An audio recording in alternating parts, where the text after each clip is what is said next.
Oke, selamat siang ya adik-adik ya. Di Bali udah jam 1, di sini masih jam 12.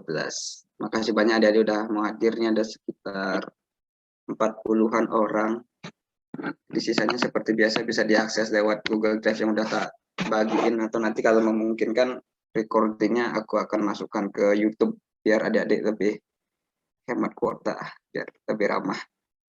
Jadi sekarang kita bakal dengerin materi seperti biasa. Ini udah minggu keempat kalau nggak salah ya, tentang materi, dan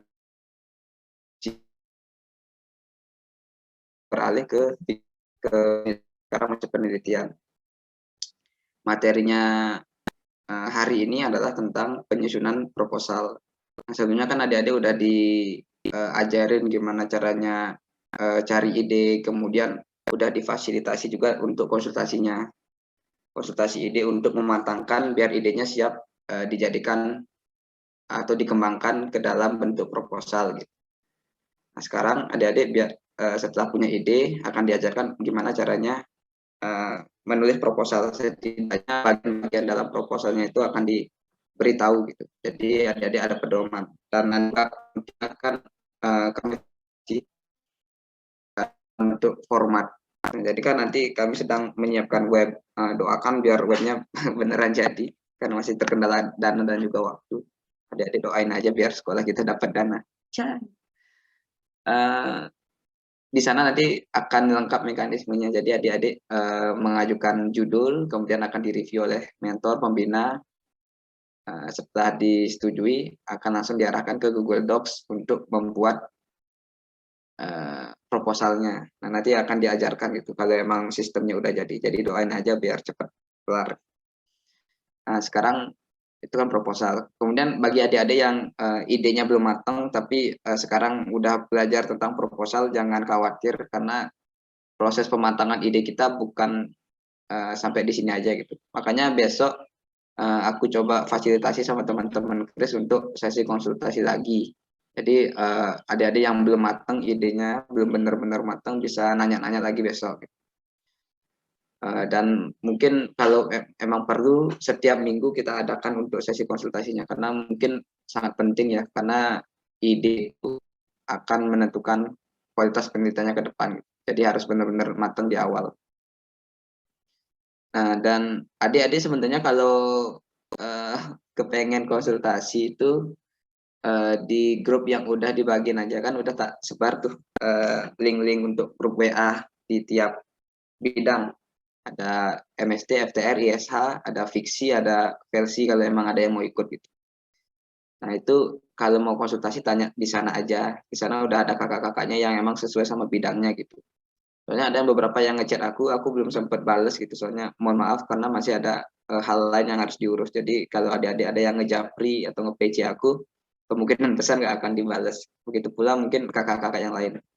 Jadi kalau mau amannya coba dulu ya di grup. Kalau emang kurang efektif, ya udah kita adakan pertemuan tatap muka Zoom kayak gini setiap minggu atau setiap kapanpun kita bisa. Tapi coba dimaksimalin dulu di grup. Siapa tahu bisa. Belum dicoba juga. Oke, sekarang materinya tentang penyusunan proposal. Adik-adik silakan disimak. Nanti kalau emang ada pertanyaan silakan ditanya. Kalau mau nanya lewat grup boleh juga sih kalau emang Zoom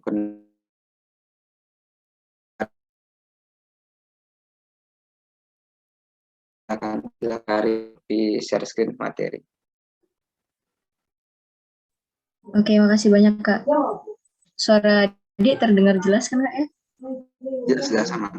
Oke, Adik off cam aja soalnya nanti takutnya nge-lag kan. Off cam, langsung materi share screen. Oke, share. Udah kelihatan loh. Bentar. Ini bilang. Masih loading. Nah, udah.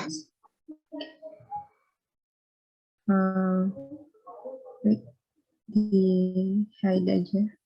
Oke. Oke, langsung aja. Selamat siang adik-adik. Sebelumnya kan sekarang udah tahu kan ada kelas Kris Konsorsium Kelas. Jadi materinya adalah proposal penelitian. Nah, untuk proposal penelitian sendiri nanti akan jelaskan gimana sih proposal penelitian, ternyata penelitian tuh perlu buat proposal gitu. Terus proposal penelitian tuh kayak apa? Bentar ya, masih loading. Next.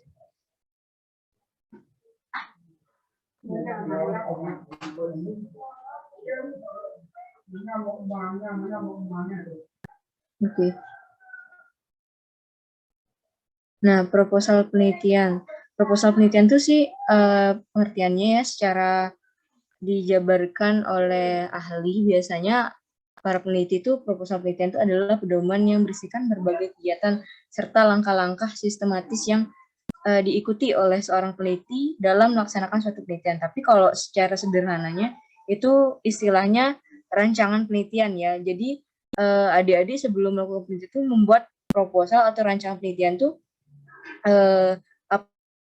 apa saja sih yang bakalan adik-adik lakukan atau langkah-langkah yang akan adik-adik lakukan dalam meneliti. Nah, di proposal penelitian itu dibagi beberapa bab dan juga ada subbabnya. Yang pertama pasti bakalan ada judul penelitian. Nah, judul penelitian ini juga nanti bakalan tak jelasin lebih rinci nanti di next slide. Oke, yang kedua ada bab 1, itu bab 1 pendahuluan. Dan di dalam bab 1 sendiri itu ada subbab yang namanya latar belakang, rumusan masalah, tujuan. Terus kalau hipotesis ini untuk di beberapa pedoman tergantung beberapa lomba ya, itu nanti pedoman penulisan proposal maupun laporan itu nanti bakalan dikasih oleh beberapa ajang lomba dan sesuai lomba. Tapi pada umumnya untuk di proposal penelitian itu ada hipotesis, tapi ini jika ada ya opsional. Jadi tergantung penelitian adik-adik dan tergantung juga sang peneliti apakah ingin memerlukan penelitian itu memerlukan hipotesis dan jika perlu itu bakalan bisa diisi. Kemudian ada manfaat dari penelitiannya. Yang kedua ada bab 2, itu ada tinjauan pustakanya. Jadi dasar-dasar landasan teori dalam penelitian adik-adik itu bakalan ada yang namanya literatur yang menguatkan penelitian adik-adik. Terus bab 3 ada metode penelitian. Di metode penelitian ini ada subbabnya juga. Yang pertama tuh ada waktu dan tempat penelitian. Terus ada sumber data, alat, dan bahan. Terus berikutnya ada metode pemerolehan data, metode pengolahan data, dan metode analisis data. Yang terakhir itu ada referensi. Jadi untuk proposal penelitian itu hanya sampai bab 3 dan juga bab 4-nya itu atau bagian terakhir itu biasanya nggak dimasukin ke bab 4 sih, biasanya langsung referensi gitu aja. Untuk beberapa sistem penulisan di masing-masing ajang lomba maupun pada umumnya. Nah, terus untuk di KOPSI sendiri, kita bahas yang pertama, itu bagian pendahuluan ya. Nah, untuk bagian pendahuluan sendiri, di latar belakang, itu kan tadi kakak jelasin, di bagian pendahuluan ada latar belakang. Nah, latar belakang itu apa sih? Terus berupa apa? Jadi, latar belakang itu berupa masalah penelitian yang adik-adik usulkan. Jadi, ada permasalahan, terus adik-adik kan pasti meneliti, kan mencari solusi dari permasalahan itu. Nah, setelah itu adik-adik dapat juga mengisikan perdebatan atau masalah utama dalam penelitian adik itu. Misalkan adik-adik punya permasalahan terkait dengan sampah, terus ada solusi dari pemerintah ABCD dan peneliti sebelumnya itu ABCD gitu misalkan. Terus ternyata dilihat dari kondisi sekarang itu bahwa permasalahan sampah masih saja dipermasalahkan. Lalu kekurangan dari solusi tersebut apa saja? Dan permasalahan utama dari sampah itu apa saja, serta bagaimana solusi yang adik-adik tawarkan untuk penelitian adik-adik itu seperti apa, itu nanti bakalan bisa dimasukkan ke latar belakang. Kemudian ada rumusan masalah, jadi di rumusan masalah itu ada yang namanya memberikan penjelasan tentang apa saja sih masalah atau isu-isu yang harus dieksplorasi dalam penelitian adik-adik. Itu misalkan nih adik-adik buat alat, jadi bagaimana sih kelayakan teknis dari alat adik-adik itu, apakah bisa mengatasi menjadi solusi dari permasalahan yang adik-adik usulkan dalam penelitian adik-adik dan telah termuat dalam latar belakang.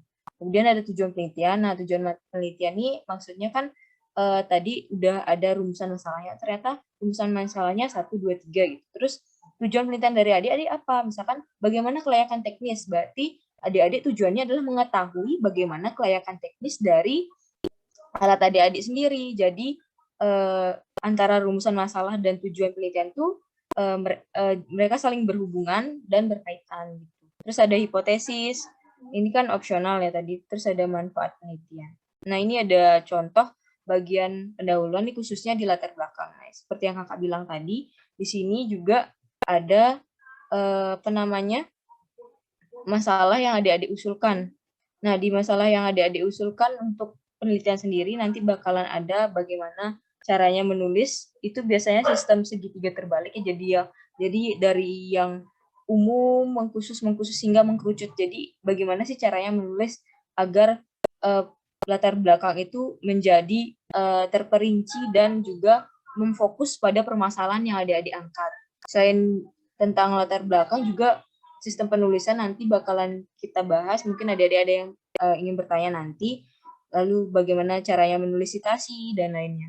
Yang kedua ada rumusan masalah. Nah, ini adalah salah satu contoh yang kakak ambil dari proposal penelitian tahun sebelumnya, itu udah lolos final kopsi. Nah, ini contohnya nih yang tadi kakak bilang tuh bagaimana sih pengaruh variasi campuran ekstraksi dari buah mengkudu bla bla bla bla gitu. Misalkan, nah ini tuh contohnya adik-adik bisa pahami sesuai dengan permasalahan yang adik-adik angkat. Sebenarnya dalam penelitian yang adik-adik buat itu, adik-adik tuh ingin mengusulkan permasalahan apa dan apa sih yang ingin adik-adik dapatkan dari penelitian itu.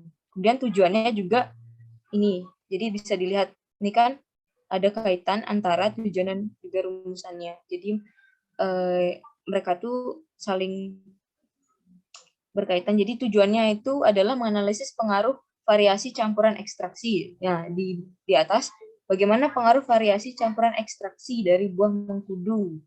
Nah, ini dia tujuannya. Jadi kan pertanyaannya apa, sehingga tujuan dari penelitiannya itu jelas gitu. Kemudian ada manfaat penelitian. Nah, manfaat penelitian ini tergantung dari penelitian adik-adik ini bakalan bermanfaat untuk apa. Misalkan secara teoritis atau secara ilmiahnya kayak laporan penelitiannya, proposal penelitiannya ini bermanfaat ya untuk wawasan pastinya. Itu secara praktisnya atau penerapannya itu nanti bakalan seperti apa. Misalkan adik-adik buat alat untuk pertanian, ya pasti untuk petani, untuk pemerintah atau apa. Terus misalkan adik-adik buat alat untuk klinis, misalkan kedokteran atau lain sebagainya, atau campuran obat dan lain sebagainya, itu untuk siapa. Jadi adik-adik bisa pahami juga dengan jelas manfaat penelitian dari adik-adik itu sebenarnya bertujuan untuk apa, manfaatnya, sasarannya kepada siapa. Terus untuk hipotesis sendiri, itu biasanya tergantung dari peneliti dan juga jenis penelitian masing-masing atau penelitian yang adik-adik angkat gitu. Jadi kalau misalkan adik-adik perlu menggunakan hipotesis, bisa digunakan atau bisa diisi bagian hipotesis. Jadi hipotesis itu istilahnya kayak prediksi atau apa ya, perakiraan dari penelitian adik-adik itu. Apabila misalkan nih hipotesis yang kakak pakai waktu penelitian kakak itu, apabila vanilla breeding gun itu vanilla breeding gun efektif mendeteksi misalkan persiapan polinasi tanaman vanili berdasarkan warna daun dan kadar air daun yang sangat berpengaruh terhadap polinasi gitu. Itu hipotesis H1-nya apabila terpenuhi. Jadi kalau dia terpenuhi berarti H1 yang keluar. Kalau dia tidak terpenuhi atau vanilla breeding gun is not effective, berarti H0 yang keluar. Jadi ternyata vanilla breeding gun ini bisa gitu. Berarti yang benar adalah H1. Berarti hipotesis kakak itu benar gitu.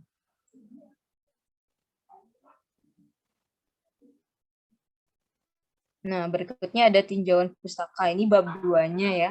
Nah, untuk tinjauan pustaka itu biasanya itu berisi karya-karya akademisi kayak jurnal-jurnal, artikel yang menjadi dasar teori atau landasan dari penelitian adik-adik. Misalkan kayak tadi tentang hama yuyu, itu kan permasalahan. Terus adik-adik buat penelitiannya itu buat pestisida untuk mengatasi hama tersebut.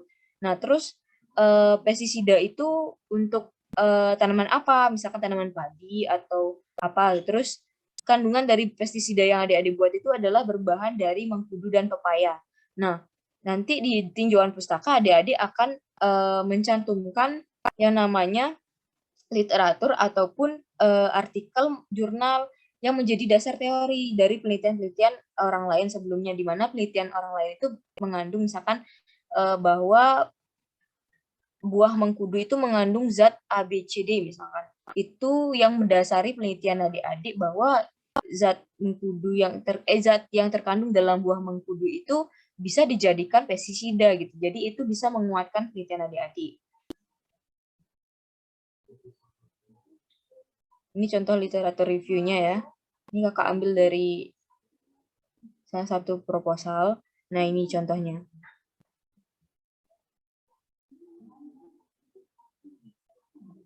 Kemudian ada metode penelitian. Nah, yang paling penting sih di bagian ini ya, metode penelitian. Jadi masih banyak yang kurang paham dengan metode penelitian. Kakak juga sendiri masih belajar ya tentang metode penelitian. Nah, untuk di bagian pertama itu biasanya untuk di KOPSI, untuk metode penelitian itu ada subbagian. Yang pertama tuh waktu dan tempat penelitian. Nah, untuk waktu dan tempat penelitian nanti adik-adik cantumkan kapan adik-adik melakukan penelitian, selama kapan yang akan dilakukan gitu penelitiannya. Misalkan dari pencarian data atau informasi tentang masalahnya itu adik-adik tuh mulai dari tanggal berapa sampai berapa, atau misalkan adik-adik dari sekarang udah catat misalkan pencarian data terkait dengan permasalahan gitu tentang ide adik-adik harus catat gitu dari kapan adik-adik mulai mencari ide, konsultasi ide dan lain sebagainya. Terus yang kedua ada diskusi bersama mentor. Nah, itu adik-adik lakukan dari kapan gitu. Misalkan dari tanggal sekian sampai sekian, adik-adik harus catat gitu kapan aja kelas kris terkait konsultasi ide, kan kita sudah mewadahi atau memfasilitasi adik-adik untuk konsultasi. Terus dicatat juga tanggal-tanggal adik-adik mengikuti konsultasi tersebut. Kemudian ada pembuatan proposal penelitian. Nah, adik-adik kapan mau buat proposal penelitian ini juga dicatat ya. Misalkan dari tanggal sekian sampai sekian sesuai dengan kecepatan adik masing-masing tim ya untuk membuat proposal kalau misalkan ikut KOPSI gitu. Terus bimbingan dan pembinaan itu mulai kapan, revisi karya. Jadi nanti bakal ada revisi-revisi gitu sama mentor, sama pembina, itu juga perlu dicatat. Waktu dan tempat penelitian. Nah, waktu dan tempat penelitiannya nanti adik-adik bisa menyesuaikan. Misalkan untuk tempat penelitiannya adik-adik mengambil data di mana. Kemudian ada sumber data, alat, dan bahan di bagian metode penelitiannya. Nah, sumber data, alat, dan bahan ini kayak gini misalkan contohnya nih adik-adik. Jadi sumber data yang digunakan dalam penelitiannya si pestisida dari mengkudu dan pepaya ini adalah data primer dan data sekunder. Nanti adik-adik bakalan belajar lebih lagi terkait dengan data sumber data dan juga alat dan bahan. Nah, alat dan bahan tuh adik-adik misalkan buat alat. Jadi adik-adik harus tahu alat dan bahan adik-adik itu apa dan mengapa adik-adik memilih alat dan bahan tersebut sebagai komponen utama dalam menyusun produk ataupun alat yang adik-adik buat.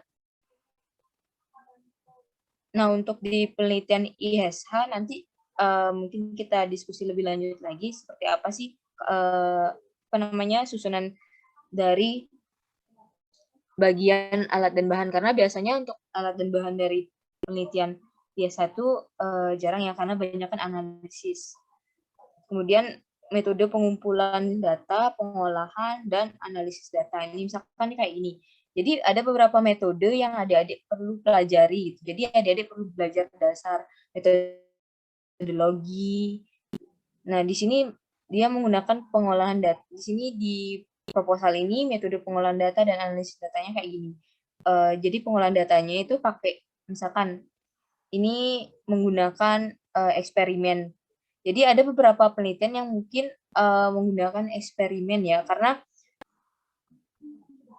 ada penelitian yang sudah ada sebelumnya namun dikembangkan. Ada juga penelitian yang penemuan itu. Jadi belum ada pestisida yang menggunakan mengkudu dan daun pepaya sebagai bahan dasar. Jadi kita perlu eksperimen apakah benar atau tidak ketika pestisida yang menggunakan bahan mengkudu maupun dan juga daun pepaya ini benar-benar bisa efektif dalam membasmi hama yuyu gitu. Jadi ada yang pemerolehan datanya dengan eksperimen dan apa, nanti adik-adik bisa belajar lebih lagi, tanya-tanya ke para mentor ataupun ke kakak kelasnya nanti. Terus analisis datanya kayak gimana?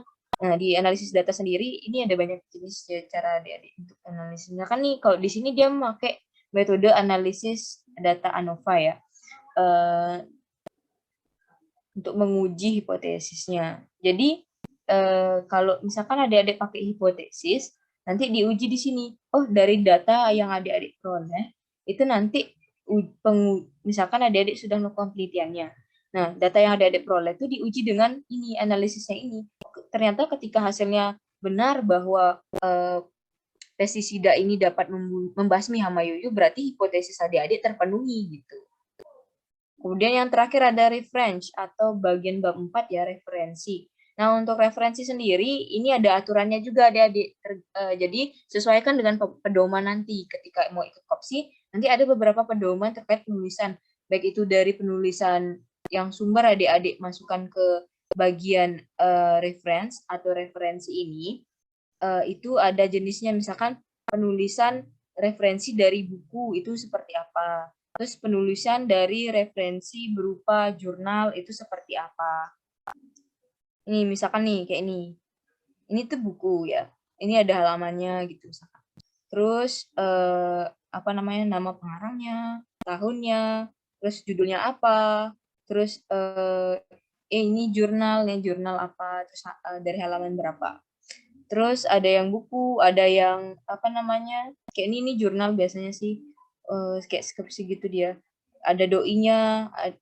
Nah, nanti itu ada aturan cara menyusun referensi, atau biasanya sih kalau dulu itu namanya daftar pustaka. Nah, dan referensi yang adik-adik masukkan di sini harus termuat dalam penelitian adik-adik gitu. Jadi dulu kakak sempat keliru ya, waktu sebelum ISEF itu, setelah ISEF baru dijelaskan ternyata referensi sendiri yang kita muat di sini harus terdapat dalam penelitian kita. Jadi kayak tadi yang kakak jelaskan ada yang namanya sitasi. Nah, sitasi itu bakalan merujuk ke referensi yang kita gunakan. Berarti kalau ada nama sitasi atau pemilik dari jurnal maupun literatur yang kita gunakan di dalam penelitian kita, nanti bakalan termuat di sini. Oke, itu aja bab 4. Mungkin ada pertanyaan dari adik-adik. Berikutnya kita bahas. Sekian dari saya. Terima kasih. Asik, mantap. Makasih banyak Kak Ari. Ya, adik-adik ada yang mau nanya? Ada yang bingung mungkin gimana caranya nulis latar belakang gitu. Mau ngomong apa aja di latar belakang kan. Siapa tahu ada yang mau nanya. Wis, itu ada yang angkat tangan. Kadek Satya Yulandari. Satya. Sound mic.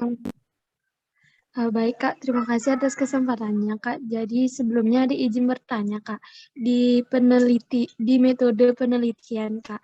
Jadi kalau jenis penelitiannya itu sosial kan biasanya ada penyebaran kuesioner, wawancara dan sebagainya Kak. Nah, bila kita menggunakan kuesioner dan nantinya kita akan gimana caranya menentukan jumlah sampelnya Kak?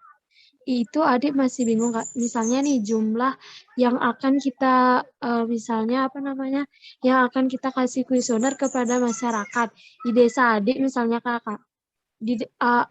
Anggota masyarakat di desa adik itu kan banyak Kak. Nggak mungkin kita semuanya kasih sampel kuesioner gitu. Gimana Kak caranya nentuin kuesioner jumlah respondennya tuh Kak? Sekian Kak pertanyaan adik Kak. Terima kasih Kak.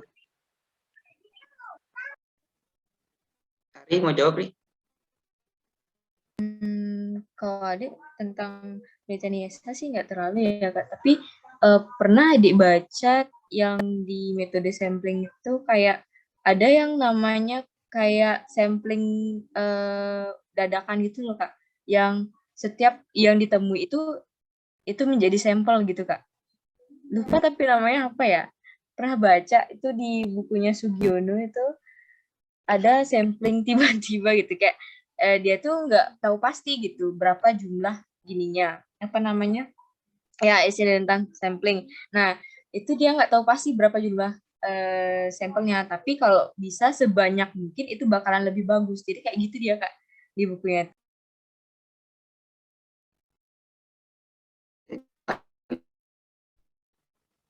Jadi untuk Gantung jenis penelitiannya sih Kak. ya apa Gantung jenis penelitiannya nanti makanya yang peneliti itu maunya ngolah data yang seperti apa gitu Mbak. Oke, benar ya. Tergantung jenis penelitiannya dan jenis data yang mau diolah itu akan seperti apa gitu. Itu beda sama mentornya nanti ketika penyelenggaraan. Tapi sekarang sebagai gambaran ada jenis penentuan sampling, jenis penentuan sampel itu ada beragam. Tadi salah satunya udah disebutin insidental. Tadi mungkin nanti bakal ada penjelasan lebih lanjutnya atau barangkali akan panduannya yang lebih lengkap ya, gimana caranya penentuan sampel. Jadi dalam satu populasi, kan di itu masanya itu setiap keseluruhan orang yang ada di dalam wilayah desa itu populasi. Terus sampel yang adik mau tuju itu misalkan anak SD gitu. Jadi ya udah tinggal cari anak-anak SD yang ada di desanya adik gitu. Kalau anak SD-nya yang masih kan, jadi adik itu boleh pilih dan idealnya itu yang disebarkan kuesioner atau diambil datanya dengan kuesioner itu adalah 10% dari total populasi yang adik ketahui. Jadi 100 anak SD yang ada di desa adik gitu. Kalau kebanyakan itu untuk dijadikan sampel, bisa aja ambil aja 10%-nya. Ini 10 orang ambilnya gitu. Itu dari segi jumlah ya. Dari segi jumlah minimalnya 10%. Kalau lebih dari itu boleh. Karena semakin banyak akan semakin bagus. Akan semakin valid datanya gitu. Itu dari segi jumlah. Nah, kalau dari segi keterwakilan, dari segi kualitatifnya, setiap perwakilan itu harus ada. Misalkan adik kepengen meneliti satu desa gitu. Jadi ya udah segala aspek di dalam masyarakat desanya itu harus masuk. Jadi apa aja yang ada profesi di desa itu. Kan yang profesi di satu desa kan ada perangkat desa, ada pengurus subak gitu barangkali, atau ada ibu rumah tangga, ada petani. Jadi ya udah setiap perwakilan dari itu pilih beberapa untuk dimintai keterangan di kuesioner. Jadi perangkat desanya misalkan ambil 2, terus petaninya ambil 2, pengurus subaknya ambil 2, ibu rumah tangganya ambil 2, pelajarnya ambil 2. Nah, jadi semua masyarakat desa itu akan terwakili. Nah, jadi itu balik lagi tergantung sama jenis data yang ingin adik ambil. Kalau jenis data yang ingin adik ambil adalah satu masyarakat desa, ya udah itu harus terwakili semuanya. Tapi kalau emang mau spesifik ke profesi tertentu, misalkan kayak tadi, pengen nyasar ibu rumah tangga aja, udah fokusnya ke ibu rumah tangga aja. Tapi jumlahnya berapa? Yaitu minimal persen tadi. Bisa nggak? Atau kurang? Baik Kak, lumayan paham Kak. Terima kasih Kak. Ya, besok dalam penyusunan proposal tadi nggak perlu takut ya, nggak paham. Soalnya nanti akan didampingi oleh mentor dan mudah-mudahan mentornya juga bisa mengarahkan dengan baik dalam menyusun proposal. Oh iya, nanti saatnya mungkin tak cari-cari dulu ya bukunya, ntar tak kirim aja buku digitalnya. Biar nanti kan bisa baca-baca juga. Kayaknya juga dulu ada buku dari Pak Madi, buku DS. Aku masih nyimpen. Kayaknya masih boleh disebar ke orang atau itu disebar-sebar. Kayaknya katamu belum kena. Buku legend. Buku legend. Oke. Ada yang mau bertanya lagi? Silakan, Desna.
Halo, cek cek.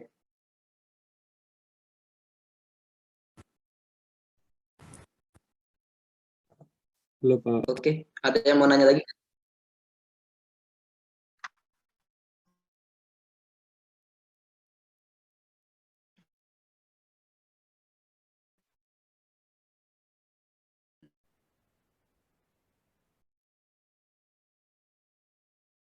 Ini ada yang bertanya lewat chat.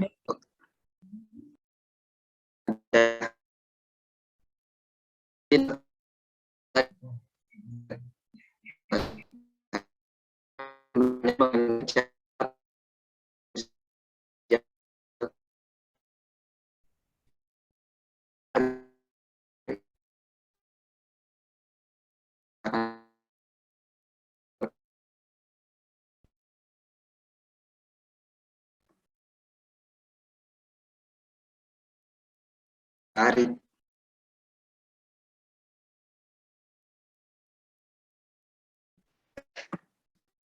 Halo Kak, kok suaranya putus-putus Kak?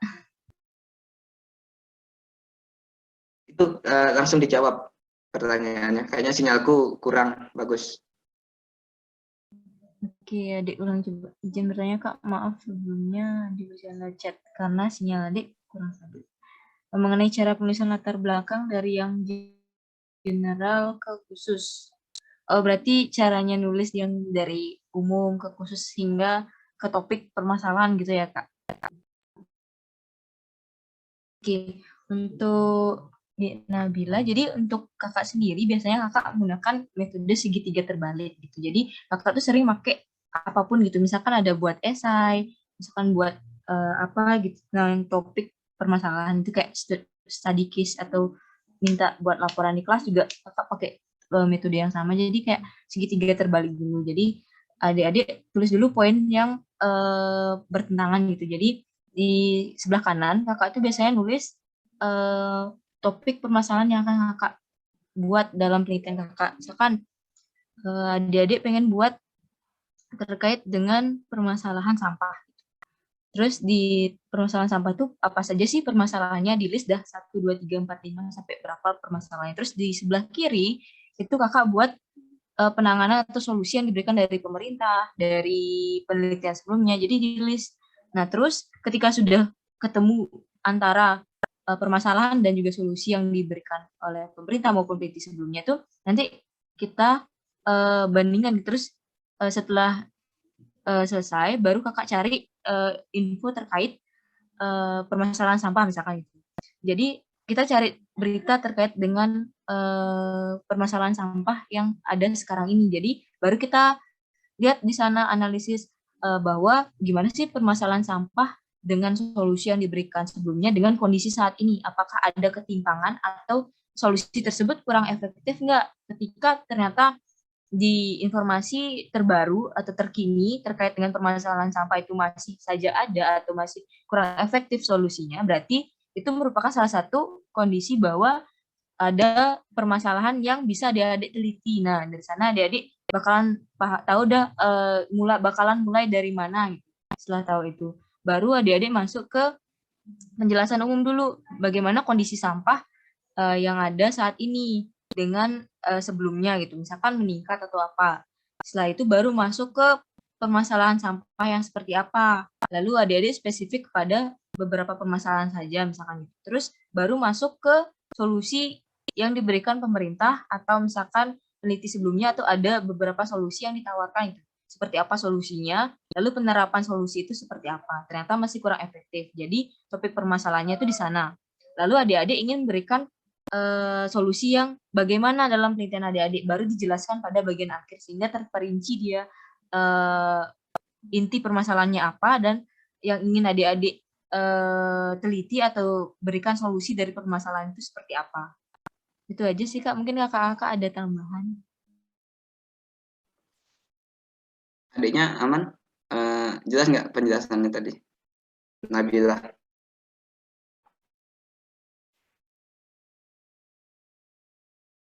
Dapat dipahamikah?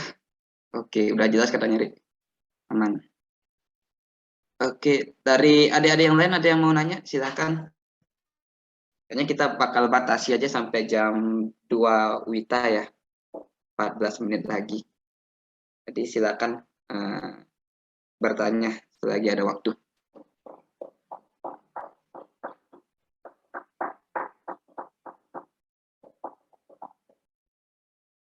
Bertanya tentang Kris juga boleh, kalau mau ngasih saran gitu, gimana pembinaannya, atau apapun bolehlah, bebas lah.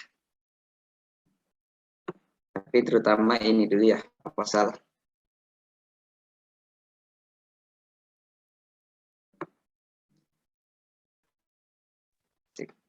Oke, dari Gede Indra, izin bertanya, untuk di bagian latar belakang itu kan berisi peneliti lain yang sama memberikan solusi. Jadi selanjutnya itu kan ada kata kurang efektif. Jadi apakah boleh kita mengomentari dari penelitian sebelumnya itu ya Kak? Terima kasih banyak.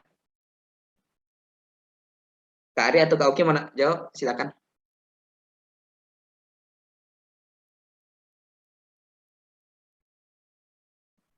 Ari. Oke. Kalau gitu aku jawab aja ya, mumpung sinyalku masih ada.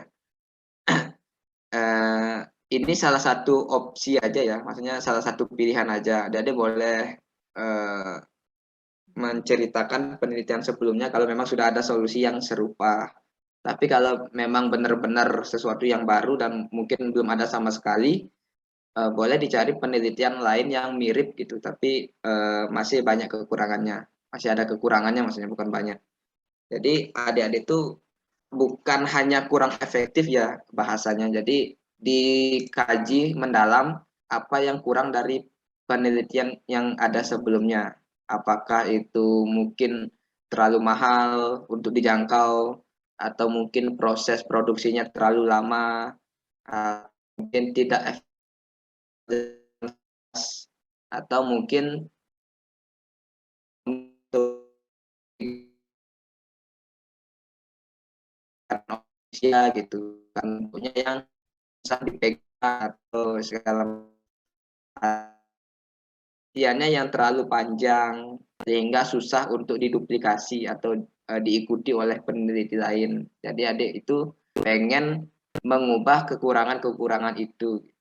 Jadi pertanyaan tadi kan apakah boleh kita mengomentari penelitian sebelumnya? Boleh, boleh. Mengomentari dalam artian kita cari kekurangan dalam penelitian itu apa, yang bisa kita perbaiki dengan hadirnya penelitian kita yang diajukan di proposal. Jadi bukan maksudnya menjelek-jelekkan penelitian sebelumnya atau bahkan memaki, bukan gitu. Tapi mencari apa yang bisa kita tambahkan sehingga penelitian dengan topik yang sama akan lebih maksimal lagi, lebih meningkat kualitasnya. Bukan maksudnya menjelekkan. Jadi nanti bahasanya juga disesuaikan, bukan bahasa mengejek tapi nanti bahasa mengkoreksi.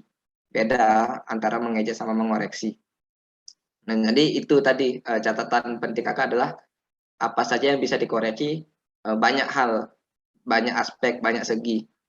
Misalkan peruntukannya yang kurang sesuai, misalkan ada alat yang peruntukannya untuk masyarakat umum, padahal menurutmu itu kurang sesuai untuk masyarakat umum, mestinya difokuskan ke lansia gitu misalkan, karena memang lebih cocok solusinya ke sana. Misalkan metodenya yang kurang, atau bentuknya yang kurang ergonomis, atau kinerjanya yang tidak efektif. Ya, banyaklah yang bisa dikoreksi. Nanti tergantung observasi masing-masing, tergantung pencarian literaturnya masing-masing. Nah, sampai sana Gede Indra udah paham belum? Atau beda mungkin maksud pertanyaannya? Silahkan dijawab di chat di Indra.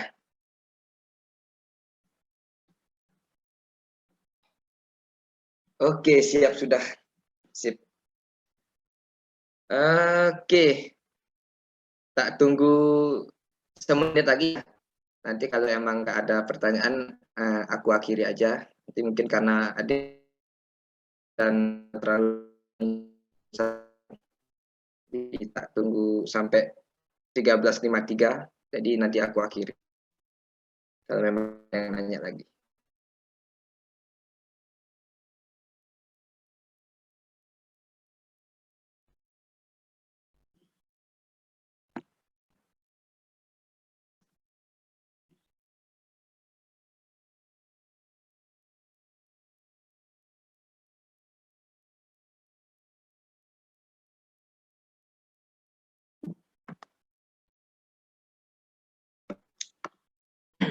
Oke, sip.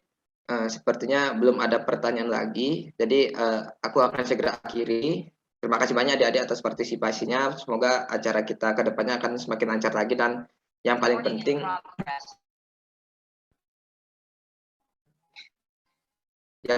adalah nanti adik-adik lancar dalam penyusunan proposal sampai nanti melakukan penelitian sampai bikin laporan. Itu nanti akan kami coba fasilitasi biar adik-adik nggak bingung, biar ada yang mendampingi. Jadi nanti kalau misalkan ada kekurangan dari metode kami mendampingi adik-adik, silakan disampaikan aja ya lewat grup. Soalnya kalau lewat chat pribadi aku nggak pernah baca, sorry. Jadi bilang aja kalau mau mengkritik metode kami silakan gitu. Nanti kami akan coba perbaiki, atau mungkin adik-adik mau memberikan solusi lain silakan, kami terbuka. Karena yang menjalankan kan adik-adik, kami hanya mengira-ngira aja metode yang tepat itu kira-kira kayak gimana. Jadi bisa jadi ada yang kurang gitu. Jadi silakan dikritik kami atau diberi masukan, kami terbuka, bebas. Yang penting tujuannya satu, adik-adik itu lancar penelitiannya. Udah, nanti kalau perkara itu dapat juara atau apa itu bonus bagi kami. Terima kasih banyak adik-adik. Besok kita akan coba agendakan sesi konsultasi. Jadi silakan untuk sekarang di list dulu daftar ide yang akan dikonsultasikan besok, dan aku akan tutup registrasi atau pendaftaran untuk daftar ide itu nanti malam deh. Nanti biar bisa aku rekap, dan biar aku tahu juga mengundang siapa-siapa aja kakak-kakaknya yang mau bisa membantu gitu. Barangkali besok sore gitu ya, sekitar jam 2 atau jam 3. Durasinya 2 jam mungkin. Jadi silakan disiapkan waktunya. Dan untuk sekarang